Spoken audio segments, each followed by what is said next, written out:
Esse é o High Low, um podcast sobre os altos e baixos da moda. O meu nome é Olivia Merchior e eu sou Isabel Junqueira. Oi, Oli! Olá, queridos ouvintes! Oi, Bel! A pauta de hoje foi sugerida pela Olivia, moda e literatura. Eu achei que simplesmente ia falar sobre catálogos, aí depois Olivia falou assim, não, Bel, é uma oportunidade da gente falar de livros realmente mais de literatura e que as pessoas tentem procurar a moda um pouco além desses manuais que contem a história de maneira geral, né, da moda. Quem conhece a Isabel, os vídeos e os stories já sabe que ela tem uma biblioteca, né, super bonita na casa dela. Nunca li nenhum livro, tá? É Nunca, tudo pra decoração. Tudo é tudo pro Instagram, Olivia. É mentira, gente. Ela lê coisa o tempo inteiro. Só que, quando a gente sugeriu, eu não sei se foi uma boa ideia, porque quem já viu os vídeos da Bel no YouTube, no canal do YouTube dela, já viu onde a gente fala sobre consumo consciente. Se tem uma área que eu não consigo, eu não tenho maturidade para lidar, é livro. Eu começo a entrar numa livraria, quando eu vejo, eu já estou com um monte de livro e debaixo do braço. Eu encontro livros que estão fechados ainda, né? Como fosse uma roupa ainda com etiqueta no armário. Que quanto mais livro você tem, quanto mais perto do livro, o conhecimento vai entrar por osmose, porque a gente sabe que não é assim. Pois né? Não, pra mim, na verdade, a dificuldade foi que, ao contrário de você, que trabalha com moda 24 horas por dia e que trabalha com pesquisa, com a Premiere Vision, então você tá sempre alerta a tudo relacionado à moda, né? Eu não leio com esse filtro, assim, com esse alarme na cabeça. Então, quando você falou assim, não, literatura mesmo, vamos tentar procurar... Ficção, né? Sobretudo ficção, né? Vamos tentar ir além do manual de história da moda. O primeiro livro que me veio à cabeça, assim, confesso que foi um pouco difícil, eu tive que ficar procurando, eu falei assim, nossa, esse aqui deve ter alguma coisa interessante sobre moda. Eu fiquei folheando pra ver se eu achava alguma coisa. Mas teve um livro que me veio rapidamente em mente, que é o Bonheur des Dames, do Zola. Em português se chama O Paraíso das Damas. Foi publicado em 1883 e é um dos romances que faz parte da grande série dele do Rougon-Macquart. É inspirada na comédia humana do Balzac e quer contar um pouco sobre como o meio em que o homem nasce, vive, influencia a vida dele. E o Rougon-Macquart é uma família, tá? Então vai contando a história de diferentes personagens dessa família em 5 gerações. Então fala da sociedade no século XIX, particularmente no Segundo Império, na França. E esse romance, O Paraíso das Damas, a personagem principal se chama Denise Baudoux. Ela é uma jovem de 20 anos do interior. Ela não é uma menina da cidade. O pai dela morre e ela vai para Paris com os dois irmãos menores, porque lembrava que um tio dela tem uma lojinha em Paris e que ele já tinha oferecido um trabalho para ela. Então falou assim, nossa, agora é a hora de eu ir. Quando ela chega em Paris e vai encontrar com o tio dela, ela se dá conta que o tio vai conseguir dar um emprego, não tem como, ele tá passando por uma crise enorme, porque em frente à lojinha, o pequeno comércio do tio dela abriu uma grande loja de departamentos, porque nessa época é quando o Bon Marché abre, e aí depois todos os outros grands magasins, Printemps, Galerie Lafayette. O livro é interessante por diversos motivos, mas tem esse que mostra que aliás é super atual. Você tem o gigante que massacra o pequeno comércio. O nome da loja se chama O Bonheur des Dames, o Paraíso das Damas. Esse é o nome do Bon Marché, digamos assim, da história. É muito engraçado porque vai contando um pouco a pré-história da sociedade de consumo. O Zola, relembrando as aulinhas, né, de literatura, ele é um escritor naturalista. Ele conta muito em detalhe tudo o que o dono do Bon Marché, que agora eu esqueci o nome, ele revolucionou a maneira de consumir. Pela primeira vez, os clientes podiam tocar nos produtos, podiam experimentar os produtos. Ele sabia como ninguém manipular o desejo, né, principalmente das mulheres dessa época. Foi ele que criou a liquidação, o conceito de liquidação.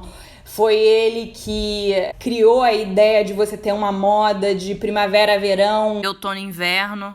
Você vê o lado dessas mulheres, né, que podem consumir isso, mas você vê também os bastidores. Enfim, é um livro maravilhoso. Pena que eu não tenho ele aqui, mas ele foi publicado em português, tem no Brasil. Tem alguns escritores que são conhecidos por serem muito estéticos e muito ligados à moda, né? A Virginia Woolf, por exemplo, ela tem uma relação na descrição dos modos, né, do ethos, do comportamento, por exemplo. Tem uma frase que ela fala no Orlando de 1928, que ela diz: as roupas, elas têm uma importância maior do que nos deixar aquecidos. Elas mudam a nossa perspectiva sobre o mundo e ela muda a forma com que o mundo nos olha. Essa é uma parte do Orlando, de 1928. Logo depois a gente tem, eu separei uma parte do grande esteta da literatura que a gente já falou no Camp, né, que é o Oscar Wilde. Ele tem diversas frases que falam sobre comportamento, sobre essa questão do feminino e do masculino, muito pertinente para as discussões de hoje em dia. Mas ele fala muito sobre beleza e feiura da sociedade, né? Quando as mulheres querem ficar muito bonitas e elas se emperequetam de uma maneira que as torna feias e tal. E ele tem uma frase que ele diz: a moda é uma forma de feiura tão intolerável que a gente tem que alterá-la de 6 em 6 meses. Ele é maravilhoso, né? Ele é maravilhoso. Isso já é uma visão do século XIX, né? Onde as coisas estão mudando, né? Como você estava falando do Zola. E aí é interessante porque esses estetas, eles influenciaram outras figuras. Eu acho que mais adiante, né, na década de 50, a gente tem o novo Oscar Wilde, que é o Truman Capote. É o Truman Capote, né? E ele que escreveu o Bonequinho de Luxo. Bonequinho de Luxo, Onde ele descreve o Little Black Dress. Truman Capote é um jornalista, né, na verdade, ele tem esse lado bem jornalístico da descrição da vida na literatura dele. Como ele descreve, né, a Holly, que é a personagem principal, com um vestido preto, as sandálias, o colar de pérola, mas que ao mesmo tempo ela está super elegante, mas existe uma fragilidade decadente, né? Tem um lado nela que ela seduz, mas ao mesmo tempo de luxo ela não tem nada, né? Então como ela vai se adornando para criar aquele personagem, né, que encanta tanto. Hoje eu estava pesquisando e eu encontrei um livro que ainda não lançou ainda, mas que eu fiquei muito interessada em ler, que é da Terry Newman, né, que escreveu para Dazed and Confused durante muito tempo. Esse livro ele está falando sobre os artistas legendários e as roupas que eles vestiam. Eu já ouvi falar desse livro também. Assim, só vai ser lançado em maio, mas ele já está aqui. Eu já fiz a pré-compra, né? A doida do livro já está aqui na pré-compra, porque é um livro que me interessa bastante, porque ele fala sobre como você agencia a sua imagem, né, artística, para se estabelecer, para traduzir o que você acredita sobre o mundo, né? E para se agenciar nesse mundo. Tem muita gente que pergunta o que eu leio para entender sobre... os últimos pedidos têm sido sobre brand. E eu digo que é melhor, para elas trabalharem com moda, elas tentarem pensar estrutura. e elas evitarem livros que dão métodos e soluções fáceis sobre coisas. Eu detesto livros que tenha métodos. Assim, faça assim, faça assado, a sua coleção, que ela vai sair boa. Não, não vai. Eu acho sempre interessante pensar como a ideia do vestuário, como as relações simbólicas daquilo que a gente decide colocar no nosso corpo, né, os ornamentos, sobre o que eles falam. Um livro que, da minha cabeceira, é um livro bem pequenininho, do Claude Lévi-Strauss, que ele fala sobre mito e simbolismo. Na verdade, é uma palestra que ele deu na rádio e que eles transcreveram. Então, ele fala sobre o que é essa ideia do mito, desses símbolos que a gente incorpora no nosso dia a dia para dizer coisas para o mundo sobre aquilo que a gente acredita, né? Bom, eu selecionei coisas completamente diferentes de você, porque eu fui back to the classics. O segundo livro que eu lembrei de dar uma olhada é o Madame Bovary. Super clássico. Super clássico. De repente, muita gente já deve ter lido, mas para quem não leu, eu vou resumir. A heroína é a Emma, que é uma menina também do interior. O pai dela é agricultor, ficou dentro de um convento, como todas as mulheres dessa época, da primeira metade do século XIX. E ela ficava lendo aqueles romances baratos, entendeu? Ficava sonhando com uma vida mundana, super excitante. E aí ela conhece um médico que trata do pai dela e ela acaba casando com ele. O que é um pequeno passo em direção à ascensão social que ela tanto quer, porque ele é um médico, então ele é mais da burguesia, né? Apesar depois que ela vê que é bem medíocre, assim, uma burguesinha, baixa burguesia, digamos assim. Ela assina revista de moda, e pra ela é super importante e tal. O capítulo que eu achei mais interessante de citar aqui pra vocês, e eu achei um PDF que é uma versão com português de Portugal, então vai ser um pouco engraçada. É do quarto capítulo em que fala desse casamento. Flaubert descreve tudo. Aí ele fala de como é o cortejo, como é que as pessoas chegam, o que elas comem. Parte da descrição das roupas é, assim, incrível. E mostra muito esse encontro de classes, né? Da classe camponesa com a burguesa da família Bovary, que ela vai fazer parte. Conforme a diferente posição social de cada um, assim vestiam casaca, sobrecasaca, jaqueta ou paletó. Bons fatos conservados com toda a estimação pelas famílias e que só saíam dos armários em ocasiões solenes, sobre casacas de grandes abas flutuantes, gola cilíndrica e bolsos grandes como sacos, paletóis de tecido grosso, a acompanhar normalmente bonés com palas orladas de metais amarelos, casacas curtíssimas, tendo nas costas 2 botões muito juntos, fazendo lembrar um par de olhos, e cujas abas pareciam cortadas de um só golpe pelo machado de um carpinteiro.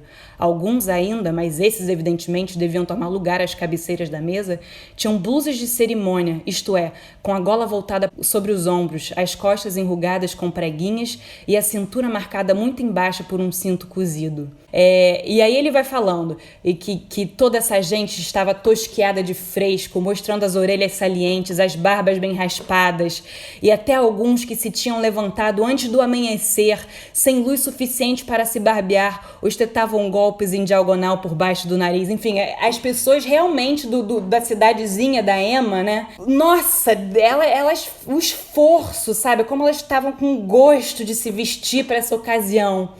E aí, quando ele chega para falar sobre, para descrever como o pai do noivo, né, burguês, veio vestido, se resume a uma só frase.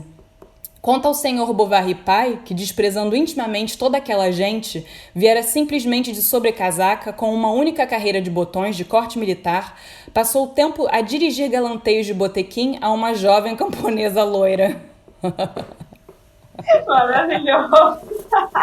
Uma dessas descrições, né, parecidas com a da Bovary, que me interessa muito é pensar a origem da literatura grega, né, a origem da nossa literatura, da nossa visão de literatura ocidental, né, que é na Grécia Antiga, e como que eles descreviam também os episódios, esses rituais de se vestir. Eu separei um texto que eu adoro, até pelo significado, que já que você falou de casamento. A primeira mulher da literatura grega, e aí a gente puxa de 700 a.C., que é a Teogonia do Hesíodo, ele fala sobre o mito de Pandora. As pessoas devem conhecer a caixa de Pandora, onde saem todos os males da humanidade, mas muita gente não sabe que quem traz essa caixa de Pandora é a Pandora, que é enviada por Zeus aos homens como um castigo, né?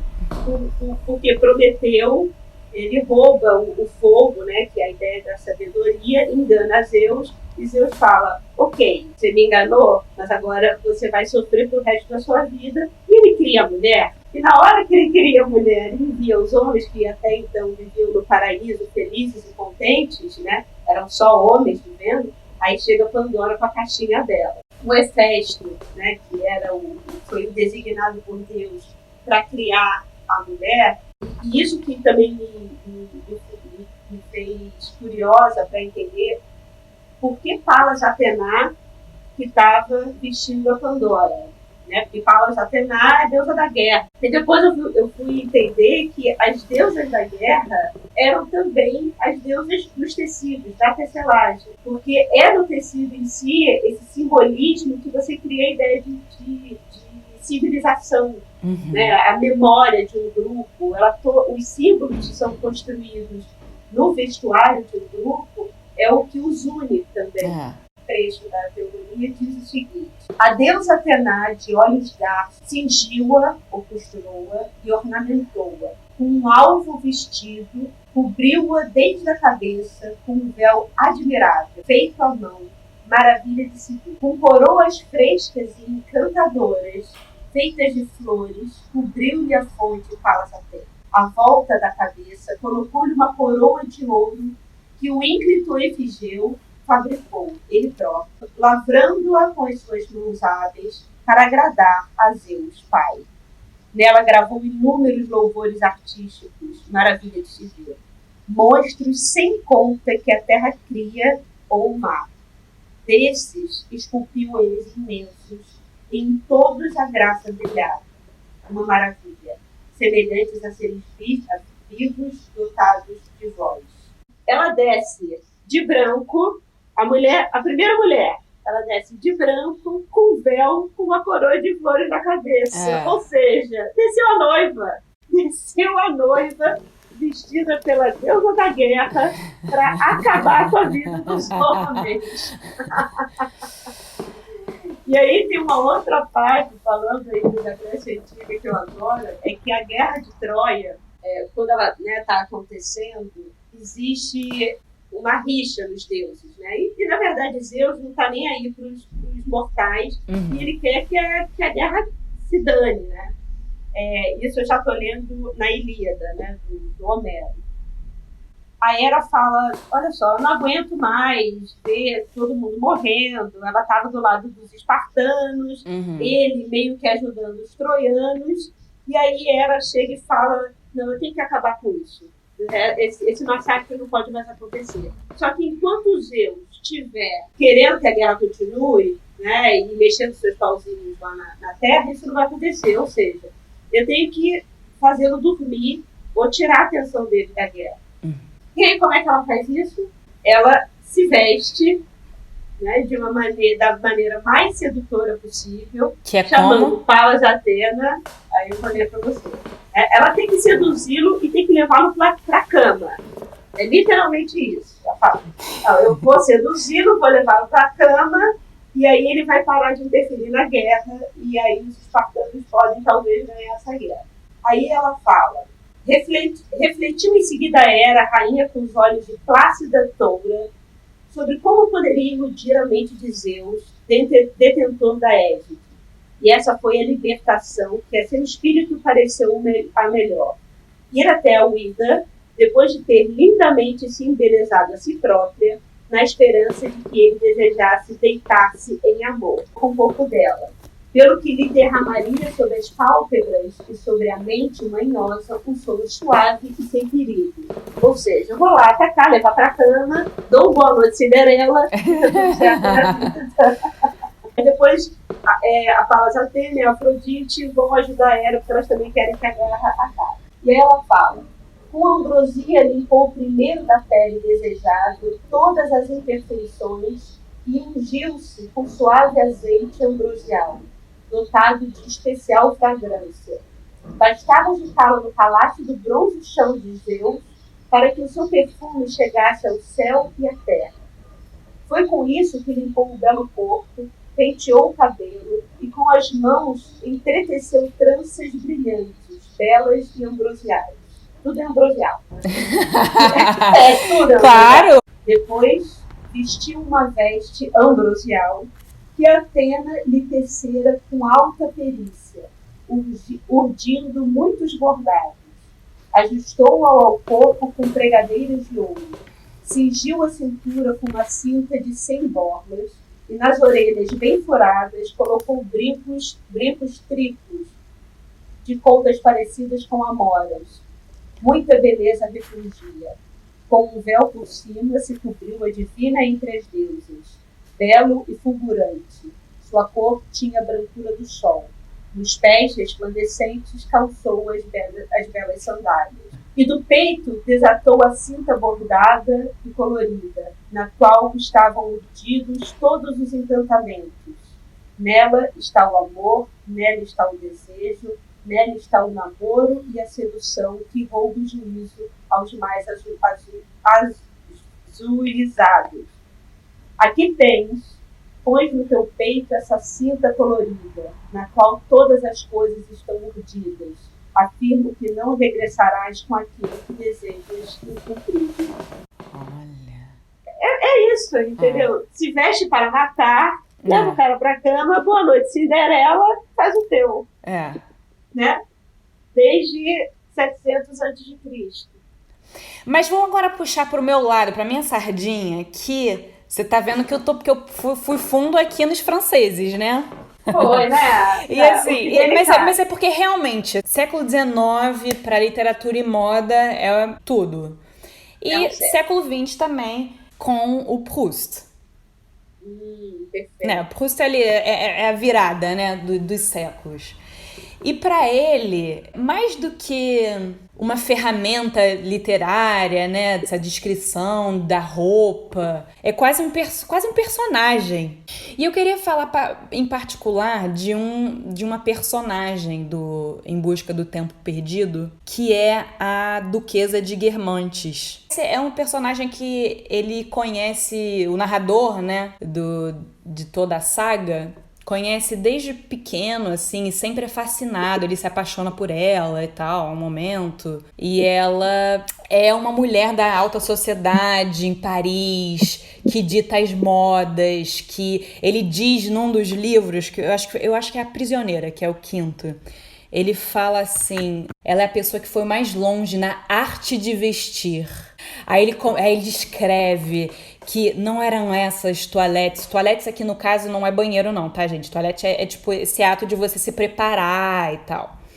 Não eram essas toaletes uma decoração qualquer substituível à vontade, mas uma realidade dada e poética, como é a do tempo que está fazendo, como é a luz especial a uma certa hora.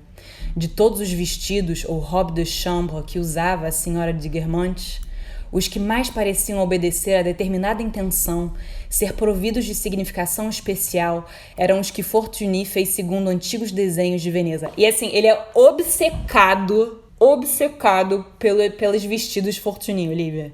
Ele só fala nisso. É tipo assim. Aí ele continua. Parece um ensaio sobre a roupa, sabe? Assim, no meio do romance, da história. Será o seu caráter histórico? Será antes o fato de cada um ser único que lhes dá um caráter tão particular que a atitude da mulher que os traz ao esperar-nos, ao conversar conosco, toma uma importância excepcional, como se esse traje fosse fruto de longa deliberação e como se essa conversa se destacasse da vida corrente como uma cena de romance?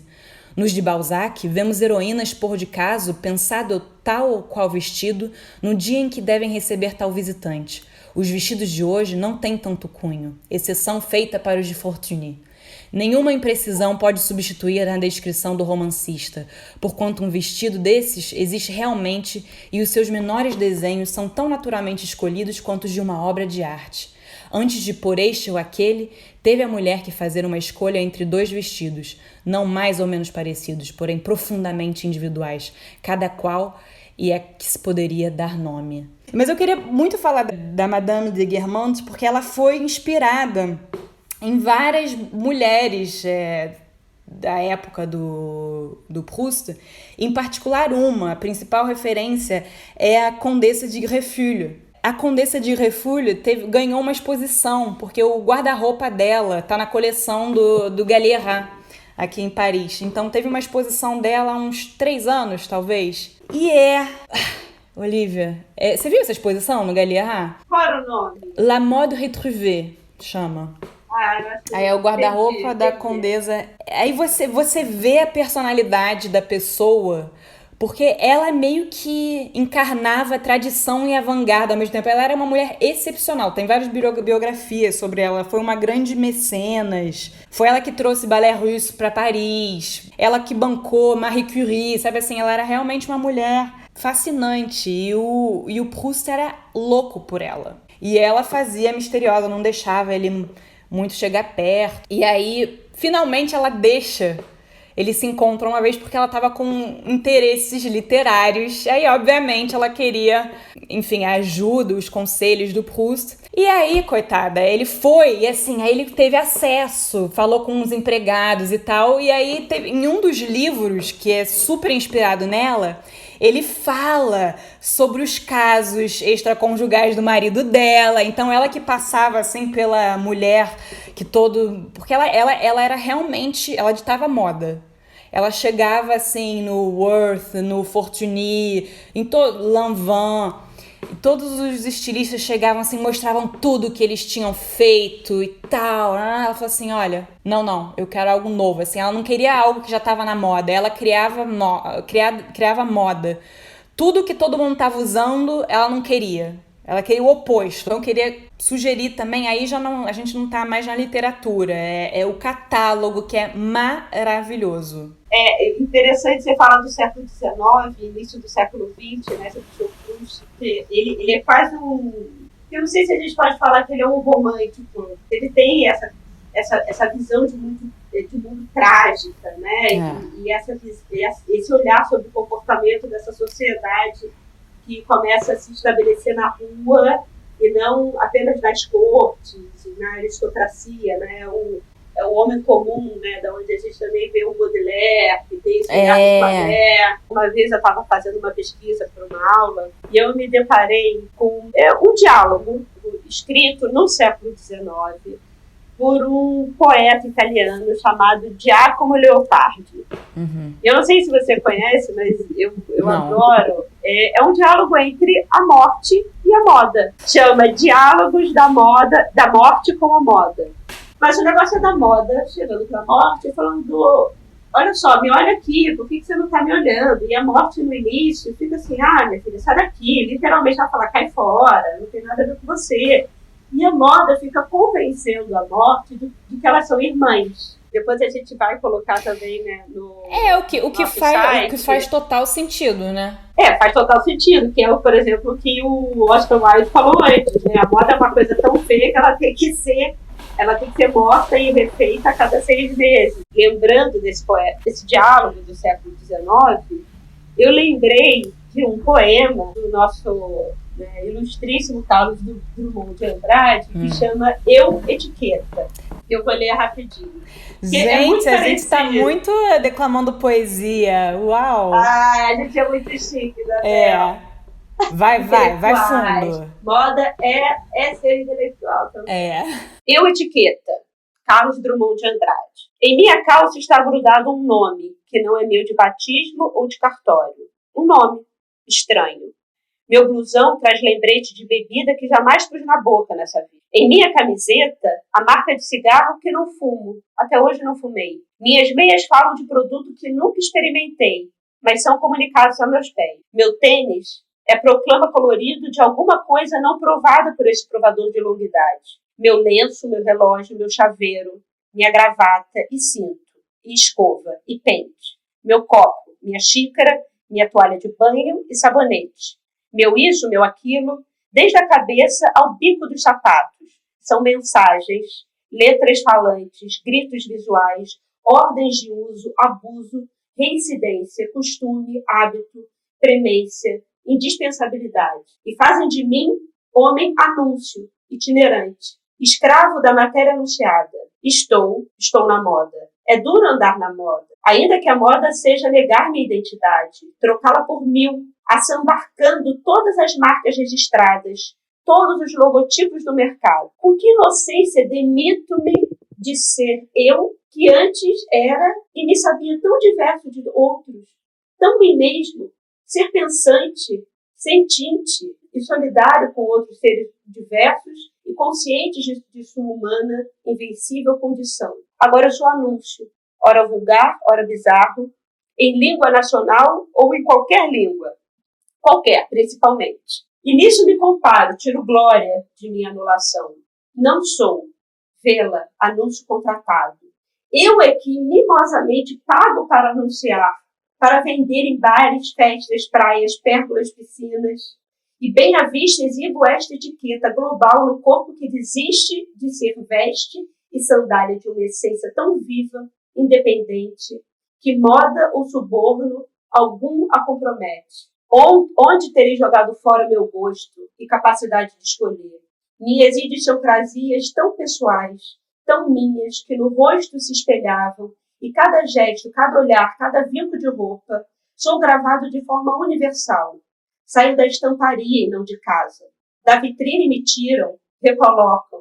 Objeto pulsante, mas objeto que se oferece como signo de outros objetos estáticos, tarifados. Por me ostentar assim, tão orgulhoso, de não ser eu, mas artigo industrial.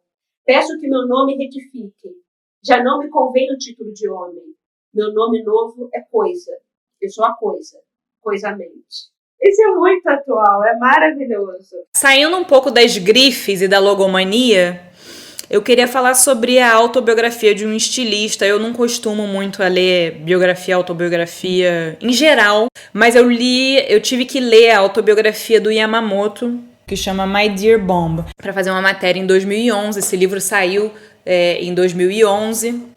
E foi um livro que me marcou muito. Esse livro é meio que um mosaico, porque ele mistura realmente um texto autobiográfico em que ele conta tudo que definiu a visão de mundo dele. E a principal foi o fato dele ter crescido sem pai. O pai dele morre em 1943 na guerra e ele é criado pela mãe dele, que é uma trabalhadora, ela é uma costureira que faz um trabalho que trabalha duro, né, para os dois sobreviverem. E, enfim, é assim que ele começa, que ele tem um contato com as roupas, né? E esse é nesse universo duro, né, que constrói o imaginário dele. O Yamamoto, junto com outros japoneses, quando eles aparecem, quando eles chegam em Paris em 81 e chocam, né, o público são roupas da pretas, moda, não só o público da moda. Largas, né? E é um tipo de moda que tem uma beleza anticonvencional, que não tá juntinho do corpo, que não é a mulher troféu, digamos assim. É uma roupa larga, uma roupa preta, né? Que vai contra a exuberância, a ostentação da década de 80, né? Da coisa hipercolorida, dessa... É o início da logomania, né? E as marcas que estavam, na verdade, pelo que eu me lembro do livro, acabando com uma visão cultural sobre o se vestir no Japão, né? E eles voltam à tradição japonesa e escolhem o preto à época exatamente para se contrapor ao imperialismo americano, né? E o livro, como eu estava falando, ele é um mosaico. Então tem essas coisas autobiográficas, tem poemas, tem trocas de e-mail com o Wim Wenders, que é um grande amigo dele. E mais por final, ele vai mais falando sobre a roupa e o processo criativo. E é muito bonito, porque ele fala onde botar o furo do botão, como tudo tem o seu lugar. Ele odeia, por exemplo, ornamento. Ele fala essa coisa que a moda ocidental gosta tanto. Ele fala que eu tava pegando aqui, ele fala que isso não é nada mais do que um jogo frívolo. E aqui vou citar uma passagem onde ele diz: criatividade não vai fluir de manipulações intelectuais. Ainda menos promissor é o desenvolvimento de um projeto baseado num conceito que alguém pegou de outro lugar. Isso não passa de um jogo. Sem perguntar as questões mais fundamentais da existência, alguém não vai ser capaz de criar. E isso é verdadeiro em todos os campos. Tem uma coisa que eu acho muito interessante dele, quando ele fala dessa história com a mãe, que ele diz que a escolha para trabalhar com moda nunca foi uma escolha feliz para ele, porque ele vendo a mãe costurando da maneira que ela costurava durante madrugadas em claro para sustentá-lo, a moda para ele sempre foi um lugar muito sofrido, né? Então não foi porque ele queria fazer parte de um mundo de luxo, para ele a moda sempre foi um lugar de trabalho duro, né? Um lugar que ele até diz sofrido e feio. Vamos passar para referências brasileiras? Vamos. Antes eu até queria, me lembrei como você falou no início, eu acabo tendendo para querer esses livros talvez um pouco mais didáticos sobre moda no sentido estrutural, né? De entender como é que as coisas se constroem.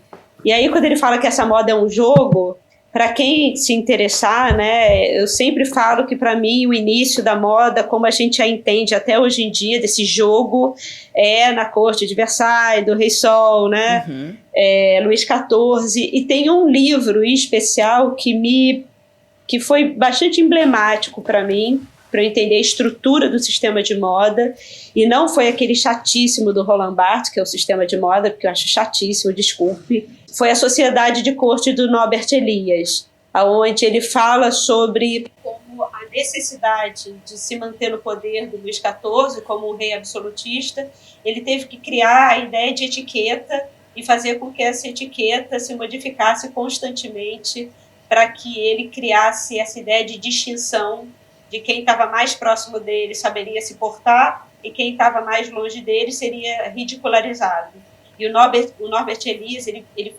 tem um livro inteiro que fala sobre a construção, onde ele diz que nessa necessidade de se manter no poder, criando esses novos comportamentos, etiquetas, vestuários, efemeridades da moda, o próprio rei ele se encalacra e vira servo do próprio esquema que ele criou. Então esse é um livro que para mim foi muito importante. Agora, indo para o Brasil, em termos de editoras, tem uma que eu gostaria de citar, que é a Estação das Letras e Cores. Não são todos os livros que eu acho interessante, mas elas têm uma produção que fala muito sobre moda, muito sobre estética, uma série de livros que são publicados a partir de teses de doutorado e de mestrado, então tem um aprofundamento um pouco maior. Um dos livros que hoje está na minha cabeceira chama Consumo de Ativismo, onde que nos faz pensar um pouco sobre moda e todas essas reverberações nas questões raciais, ambientais, feministas e LGBTQTI, né, e esses, sobre uma das escritoras que, na verdade, fala sobre história, mas eu acho que tem uma grande relevância para nós nos entendermos como essas figuras, esses personagens brasileiros, como a gente se constrói e como, principalmente, o feminino no Brasil se constrói. Eu citaria a Mari Del Priore, que fala sobre a história do corpo no Brasil. Tem outro livro muito interessante que fala sobre o sexo, que chama Histórias Íntimas, e ela reorganiza a obra de um outro autor também fundamental para a gente entender a nossa construção de imagem, quem somos como figuras brasileiras no mundo, e fala sobre moda, que é o Gilberto Freire, escritor de Casagrande e Senzala. E tem 2 livros importantes, que um chama Modos de Homem e Modas de Mulher, dele falando da frivolidade que é colocada para o feminino, né? E o comportamento tradicional do homem brasileiro à luz das influências estrangeiras, europeias primeiro, e um livro que recentemente eu encontrei chamado China Tropical, também do Gilberto Freire, onde ele fala sobre como a estética asiática, na era colonial, ela se embrenhou, e é uma coisa que a gente fala muito pouco, né? A gente fala muito da influência africana na constituição da estética brasileira, mas esse livro, China Tropical, fala da influência principalmente asiática, chinesa e indiana na cultura brasileira, desde do tipo de telhado até as sombrinhas que eram usadas, mas principalmente nas roupas de seda, que vinham muito a calhar com o clima tropical, que era um clima muito semelhante à Índia e à China. Outra pessoa importante é a Denise Bernuzzi de Santana, que fala sobre política de corpo, mas também fala sobre a construção e a história da beleza no Brasil. E quem quiser saber um pouco mais sobre tecidos e história do tecido, né, tem uma historiadora que também virou a minha guia, chamada Elizabeth Barber, que foi a mulher que disse que os homens não começam a se vestir, se cobrir por causa das intempéries, para se proteger ou para se aquecer, e sim que o ser humano começa a se vestir para chamar a atenção dentro dentro do seu grupo, dentro da sua tribo. Então a gente aprende muito, né, no colégio, na faculdade, que o homem começa a se vestir para se proteger das intempéries. E é o único momento onde a gente usa essa palavra, né, intempéries. E ela diz que não, que é pelo contrário, a gente se veste para se mostrar, não para se esconder e para se proteger. Sobre tecido no Brasil, tem a Denise Bueno Pezzolo, que fala sobre tecidos, né, especificamente no Brasil, pela editora Senac, que fala sobre a imposição dos tecidos de lã no vestuário colonial, como que isso era gerenciado, né, pelo comportamento do homem brasileiro. Ela fala da chita e ela fala sobre o desenvolvimento do que seria um tecido originalmente brasileiro. Um livro bem interessante também. Então é isso, gente. Espero que as nossas declamações de poemas e textos do século XIX não tenham entediado vocês. Pelo contrário, tenham estimulado vocês a procurarem informações de moda em canais menos convencionais que os livros da Taschen, digamos assim. Lembrando que literatura é a base da imaginação, né? E lembrando da importância dela, que por que é mais legal, às vezes, ler um livro?